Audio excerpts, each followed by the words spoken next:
সমাধানের অন্য কোনো পথ কি খোলা ছিল না? গুলি কেন করতে হলো? বুকের রক্ত না ঝরিয়ে সুষ্ঠু সমাধান কি করা যেত না? প্রশ্ন তুললেন চঞ্চল চৌধুরী। জীবন বাজি রেখে শিক্ষার্থীরা রাজপথে নেমেছেন নিজেদের অধিকার আদায় করতে। তাদের সঙ্গে একাত্মতা প্রকাশ করে বিভিন্নভাবে প্রতিবাদ করছেন ছবিজ অঙ্গন থেকে মিডিয়ার অনেকেই। পেশাগত কাজে দেশের বাইরে ছিলেন জনপ্রিয় অভিনেতা চঞ্চল চৌধুরী। দেশে ফিরে হতবাক হয়ে ফেসবুকে পোস্ট দিয়েছেন তিনি। সামাজিক যোগাযোগ মাধ্যমে তিনি লিখেছেন, পেশাগত কাজে প্রায় 20 দিন আমেরিকা থাকার পর গতকাল রাতে ঢাকায় ফিরেছি। সেখানে বসে এই কয়দিন নিউজগুলো দেখে হতবাক হয়েছে। সমাধানের অন্য কোনো পথ কি খোলা ছিল না?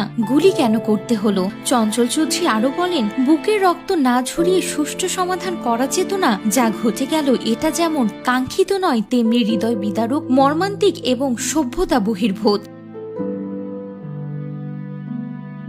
রাজনীতি নিয়ে তিনি বলেন, আমি খুব সাধারণ একজন মানুষ এবং অভিভাবক হিসেবে রাজনীতির এত কঠিন কৌশল বুঝি না। শুধু একটা প্রশ্ন বুঝি, তরুণ তাজা যে প্রাণগুলো অকালে ঝরে গেল তার দায় কে নেবে?